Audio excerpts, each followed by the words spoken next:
नमस्कार दोस्तों। आज हम लोग नए वीडियो के साथ फिर उपस्थित हुए हैं। तो पिछले वीडियो में हम लोगों ने हाइगेंस के द्वितीय कलन के सिद्धांत के बारे में जानकारी प्राप्त की थी। तो आज हम लोग उसी सिद्धांत के अनुसार परावर्तन की व्याख्या करेंगे। तो परावर्तन के दो रूल, फर्स्ट रूल आपतित की दर, परावर्तित की दर तथा आपतन बिंदु पर विलंब तीनों एक ही तल में स्थित होते हैं। और सेकेंड रूल आपतन कोण बराबर परावर्तन कोण, अर्थात कोण आई बराबर कोण आर। तो एक समतल पृष्ठ अर्थात परावर्तक पृष्ठ mn है। इस पृष्ठ पर दो प्रकाश की किरण एक दूसरे के समांतर आपतित हो रही हैं। इसको हम a dash a b dash b के नाम से दिखा दिए। और AC एक समतल तरंगाग्र है। AC एक तरंगाग्र है। तो तरंगाग्र जो होता है वह प्रकाश की किरण के परपेंडिकुलर होता है, अर्थात लाइट रे के परपेंडिकुलर होता है, लंबवत होता है। तो यानी ये 90 डिग्री, तो ए भी प्रकाश की किरण है तो 90 डिग्री, ए भी प्रकाश की किरण है तो ए भी 90 डिग्री होगा। अर्थात कोण ACB 90 डिग्री और कोण A डैश AC 90 डिग्री। अब यदि हम एक अभिलंब इसको मान ले तो AI का कार्य करेगा। तो जब AI है, अब पूरा 90 था तो इतना बचेगा 90 माइनस I। इसको दिखाएंगे हम कोण A डैश A और इसको हम P दिखाए हैं। A डैश P का मान होगा I और कोण PAC का मान होगा 90 माइनस I। तो यदि अब हम बात करें कि कोण CAB का मान निकालना हो, अर्थात कोण A का, तो इसके पहले PAB 90 डिग्री होगा, PAB 90 डिग्री होगा, कोण PAB आपका होगा 90 डिग्री। तो अब हमें चाहिए CAB का मान, कोण CAB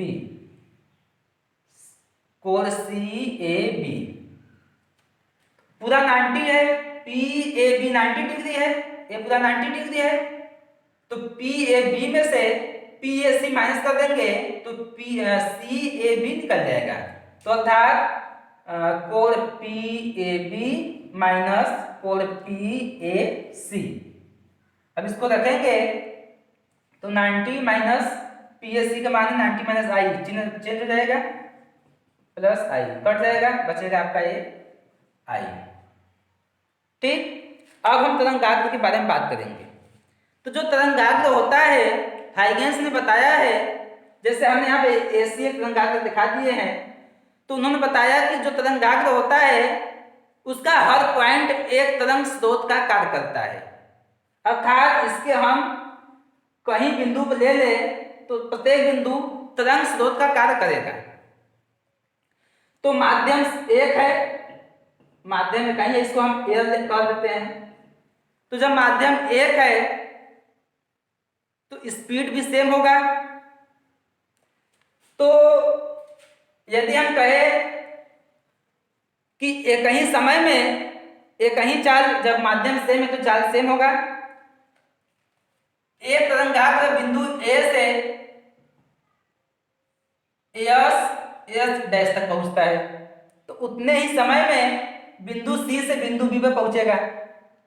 अर्थात S डैश की जो डिस्टेंस होगा वही डिस्टेंस C से B तक की होगी। ठीक, अब इसके बाद हम लोग चर्चा करेंगे कि जब C से B पर, अब B एक नए तरंग स्रोत का कार्य करेगा। जब C से एक नया तरंगाग्र बिंदु B पर आ गया तो बिंदु B अब एक नए तरंग स्रोत का कार्य करेगा। तो यदि इस बिंदु B को यदि हम इसके यस या डैश को मिला दे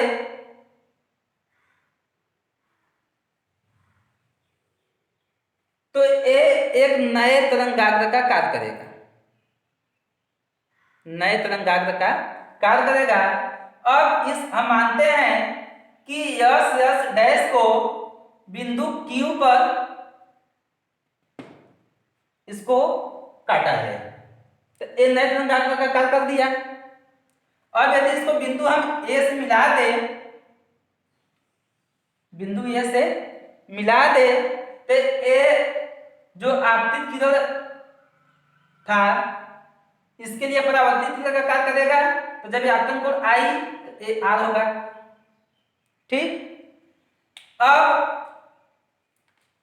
अभी हम बात किए थे कि जो डिस्टेंस A होगा वही डिस्टेंस AB होगा, अर्थात AQ बराबर CB या BC लिख लेते हैं, ये हो गया। अब यदि हम इस कोण का बात करें अर्थात QBA कोण B के लिए बात किया जाए तो एक हम डायग्राम बना रहे हैं, इसको देखिएगा। एक P अभिलंब वाला हो गया और एक Q हो गया और एक B हो गया।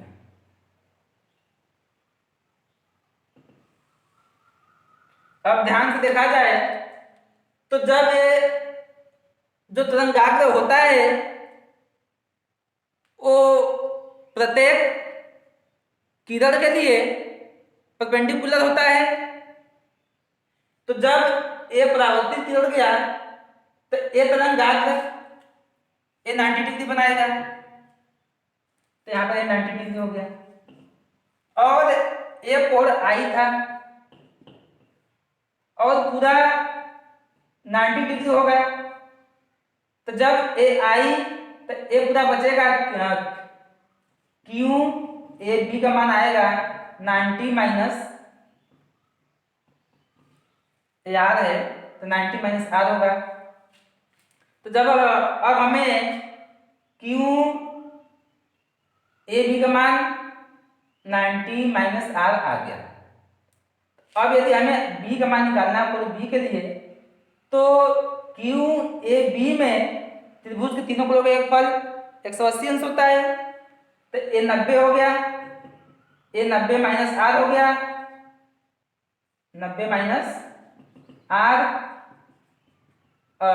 इसको मान लेते हैं एक्स अंश, हो जाएगा 180, इससे कट जाएगा और एक्स का मान आ गया आर, अर्थात ये आर अंश, ए भी आपका क्या होगा आर। ठीक, तो अब हम यदि त्रिभुज क्यू ए बी तथा सी ए बी, यदि इसको लिख सकते हैं ए क्यू बी तथा ए सी बी, यदि इन दोनों त्रिभुज को हम कंपेयर कर दे, यदि कंपेयर करेंगे तो ए बी बराबर ए बी होगा जो दोनों त्रिभुज के लिए कार्य कर रहा है, और पहले ही बता गया है कि जो ए क्यू होगा वो बी सी के बराबर होगा जो ऊपर लिख दिए हैं, तो अर्थात ए क्यू बराबर बी सी, और जो ए क्यू बी होगा वो 90 डिग्री होगा, ए क्यू बी 90 डिग्री और ए सी बी भी 90 डिग्री होगा। तो हम कह सकते हैं कि यह त्रिभुज समरूप है, यह त्रिभुज क्या है समरूप है। तो यदि त्रिभुज का हम बना दे तो इस तरह से है त्रिभुज,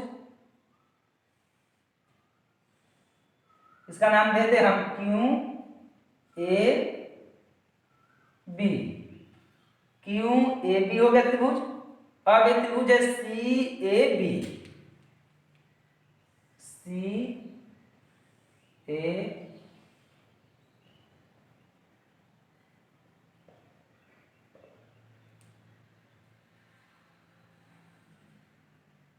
हो जाएगा सी ए बी। ए आपका 90 डिग्री है, ए भी 90 डिग्री है, ए आपस में बराबर है, ए भी आपस में बराबर है।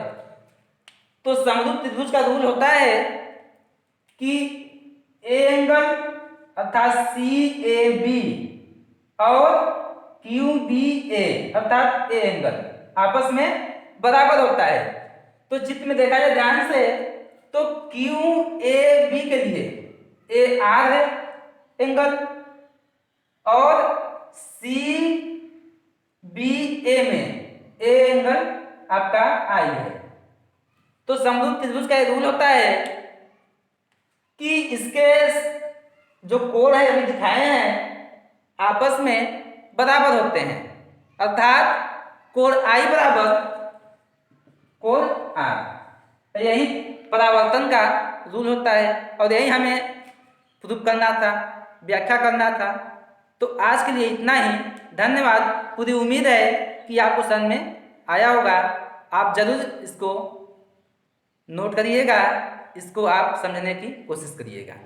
धन्यवाद।